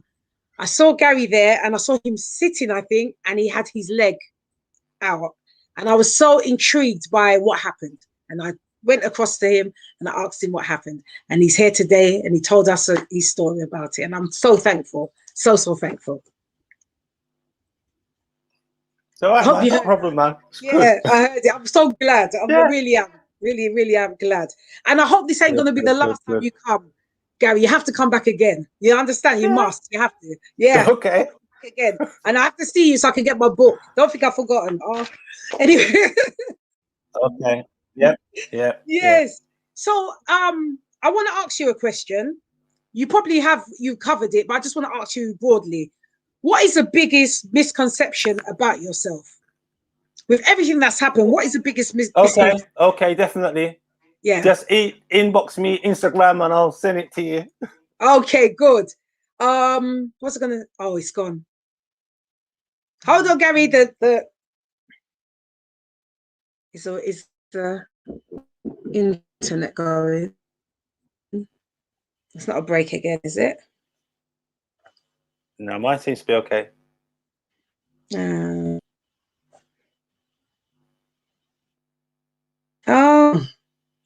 what's happening here? Screen has gone black. Can't be mine this time. Screen has black. I can still see you though. Oh God, I hope it's not me. Ah, you're back. I don't know what happened. Can you see me?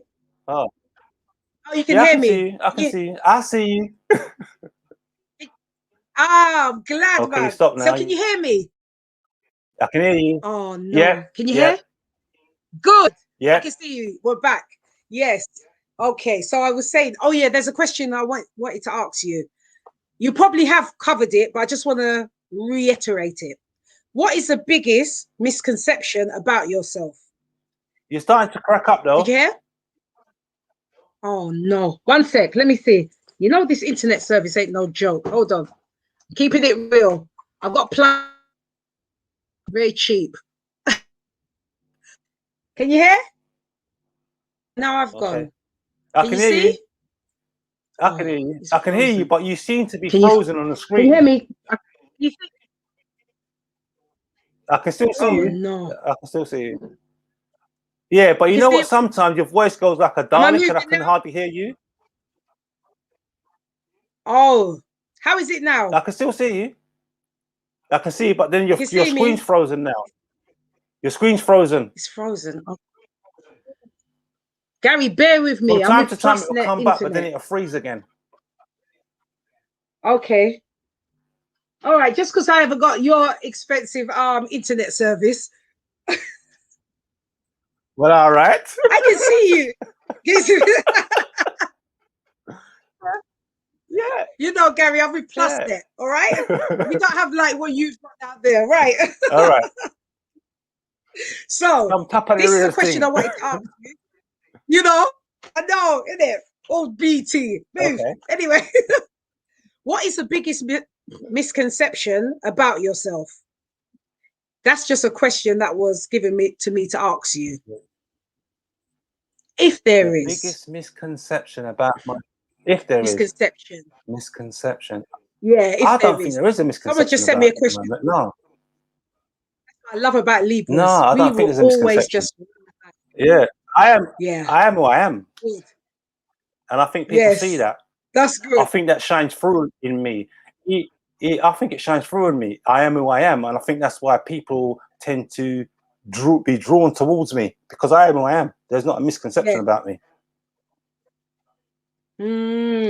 So, Mr. Viewer, that's your answer. You heard it here. Oh my gosh, did I run out of questions? Oh, okay. Dear. Can I? So I have to email you. Yeah, please do. And so you can count out your handles as well, Instagram, and where people can connect with you. Yes, go ahead. Okay. So no, I want to say something quickly though, in terms of forgiveness. Yeah. Oh. When people talk about forgiveness, they always tend to think about the other person that they're forgiving. What about forgiving yourself? Yeah. And I say that in terms of when I was underground, like I said at the beginning, when I said to you at the beginning of the thing, yes, and I went underground. Remember I said I could have walked. Yeah. Now my thing is, have I forgiven myself for getting on the tube and not walking? Because sometimes in life we go through things that we think we should have done better, and we don't forgive ourselves, and we beat ourselves up about it. So that's one of the things that I want to push out there. That's one thing. The second thing is, because we're in this lockdown, and prior to lockdown, a lot of people are lonely and by themselves, and it can lead to depression and various other things. What my spiritual teacher has told me to do in our class is to write ourselves love letters. So write yourself a love letter right now. Yeah. And put it under your pillow. And before you go to your bed at night, read the love letter, so that when you go to bed, you're going to bed in a nice, positive spirit. You're writing that one down, aren't you? See, look. Yeah. Little things You know like what? that.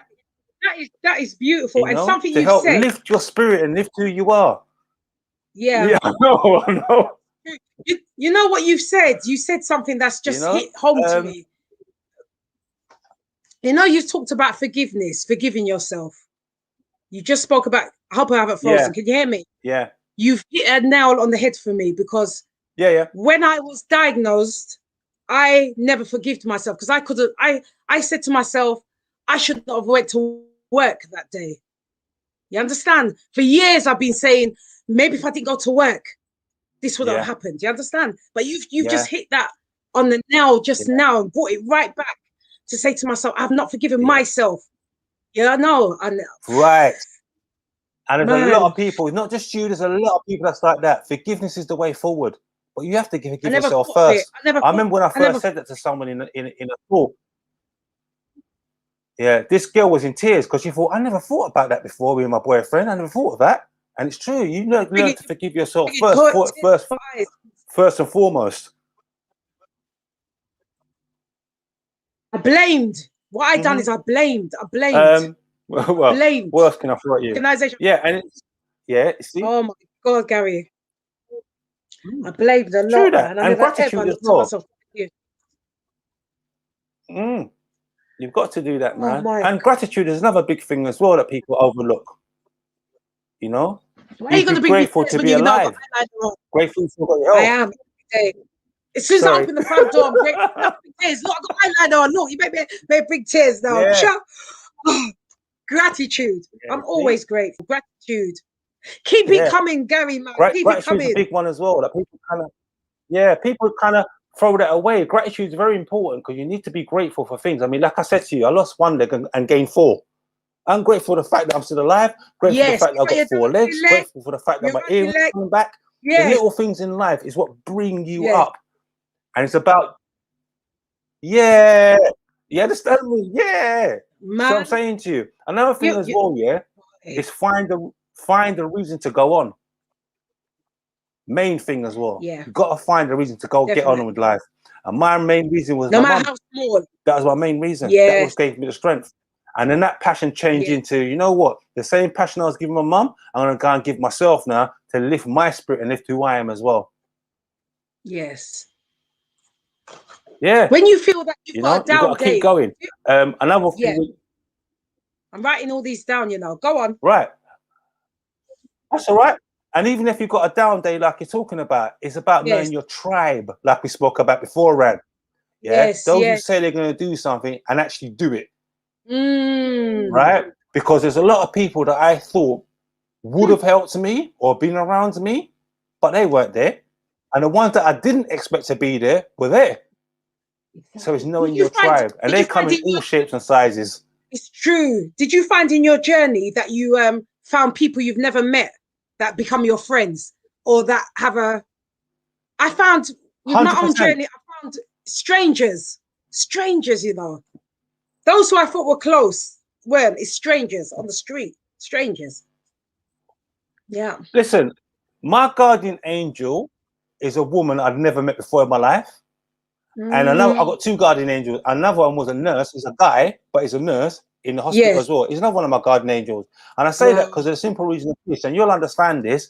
And people that listen might understand this as well, When I was in hospital, at one point, the doctor said to me, he's going to have to cut above my knee. That's my left knee, because I lost my leg below the knee. So he said he's going to have to either cut above my knee or through my knee, because my injury wasn't healing the way he expected it to heal. And the last time they had something like this would have been in World War II. Yeah, they've never come across a bombing like that before, never before. So he said he's going to do that. Now my thing is, this is a doctor talking to me, so I must listen to. So he left a consent form with me, and I was in tears, like, shit, man. Sorry, I was thinking, man, I've got to sign this consent form, and they're going to have to go through my knee or above my knee, and I'm sitting there contemplating. I'm in tears. So you had nurse, the guy. At that time. Can I ask you guys? There was no support. No, don't get me wrong. No, don't get me wrong. When I was going, I had my my whole of my work.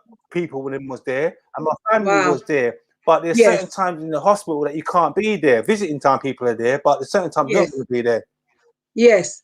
And it's one of these early mornings, I think like 10 o'clock or 10:30 when no one's there. The doctor's giving me this documentation. Now I'm 37. I don't need my adults to tell me you can or can't have it. This is my own personal thing that I have to do. So when he left the consent form with me, I've looked at it and I'm thinking, wow, you're going to go through my knee or above my knee. Damn, I don't want to lose my knee. And I'm sitting there and I'm in tears. The guy's looked behind the corner, he's got a Cockney accent. All right, Garri, where are you, mate? I'm like, I'm not too bad today, mate. What's going on? So I told him, I said, look, he said, I've got to sign his consent form. He goes, listen, Garri, you ain't got to sign no consent form. It's totally up to you. And that sparks me up like, well, hold on a second. He's right, you know, it's up to me. He goes, listen, man, I'll get this iodine pad and help do this and help do that and blah, blah, blah. Trust me, within a week, the whole of my left side of my leg changed. They didn't have to go above my leg or through my leg. And when I leave the hospital, I looked at that doctor. I said, you see, you went to go through my knee, you know, on my leg. He just put his head down and walked past me. Yes. Hold on. One more break. And we're back. So my thing is sometimes... Hold it, Garri. One more break. Right. I'm going to go for one more break. One more. 1 second.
Welcome back to GodessJezzy Show. We're coming up to the end of the show.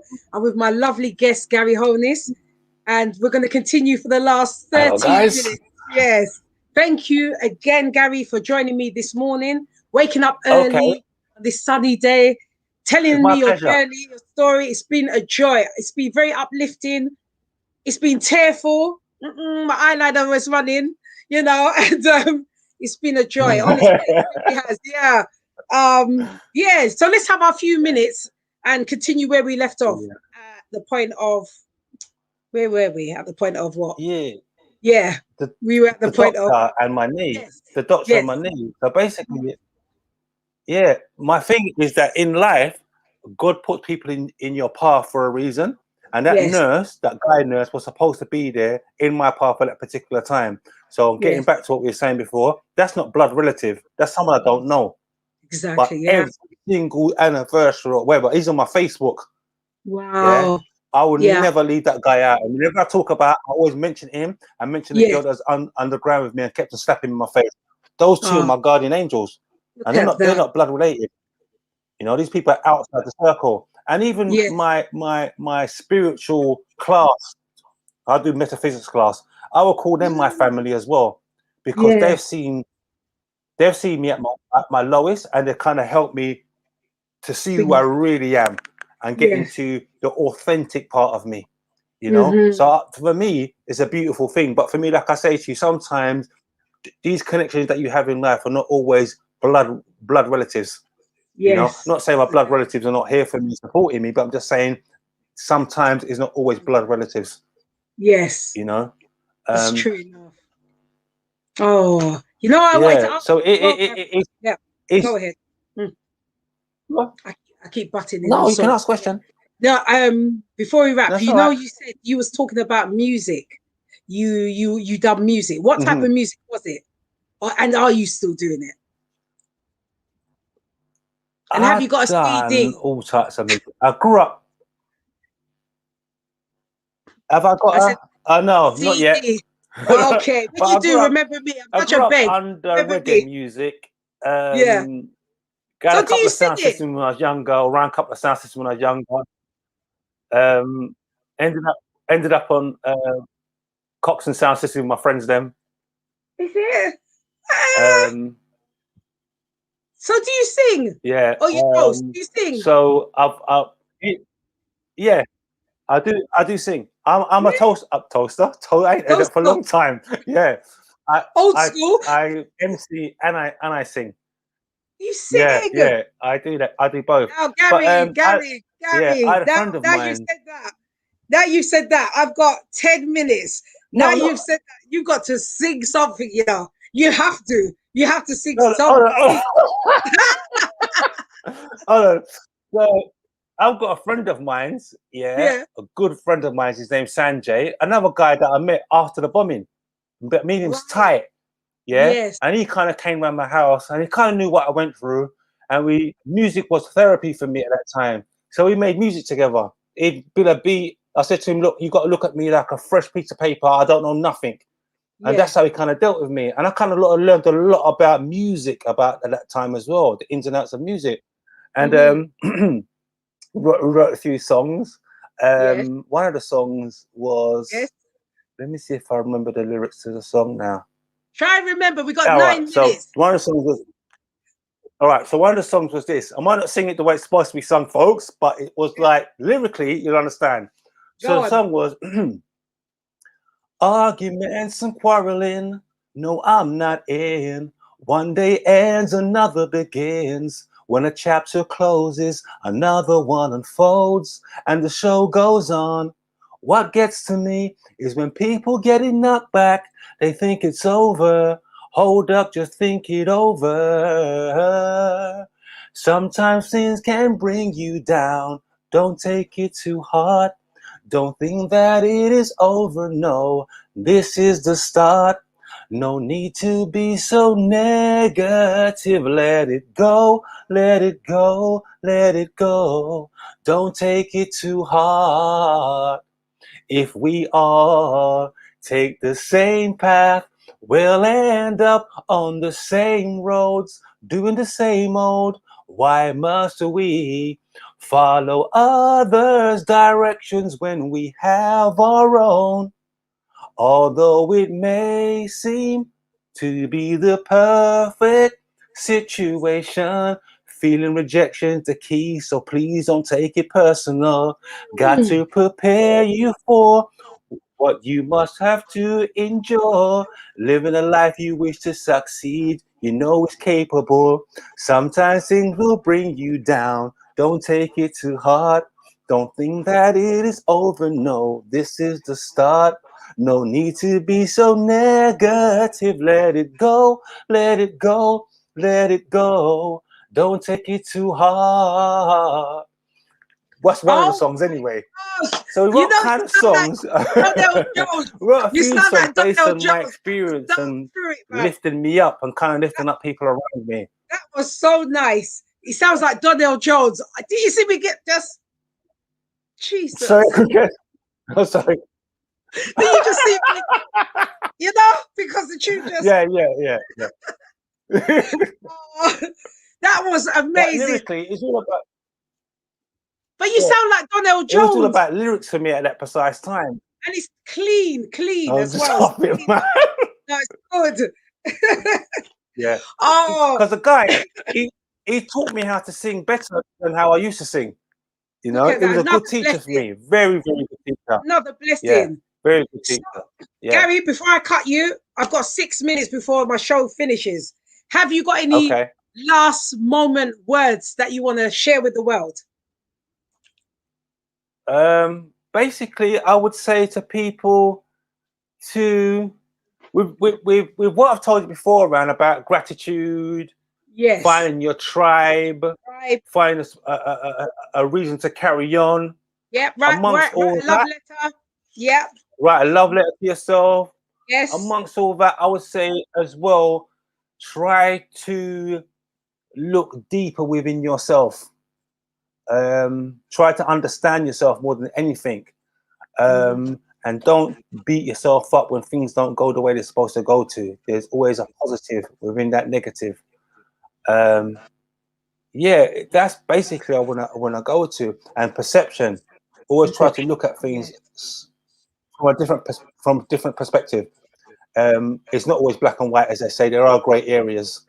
And just try to change perception. Look at yourself on a deeper level. Try and change perception, and always try to come from a place of love. Think what love would do at this moment. That's lovely. Thank you so much. That's lovely. No problem. My pleasure. Thank you, Garri. I want to say thank you so much for joining me this morning. I've had fun. I've learned. I've danced. I'm happy. I'm sad. All of it, and it's been beautiful. Thank you so much. And I'm going to inbox you so I can get my book. I was going to say that to you. If anybody wants a copy of the book, interested, contact you, and then you can let me know. I will. Yeah, you got brilliant. So you've got my details there already.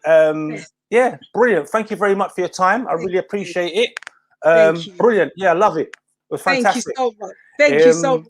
And I hope I've helped someone out there. Even if I've planted one seed of positivity for someone, I've done my job, and that's what I'm here to do: help and serve society. Yeah.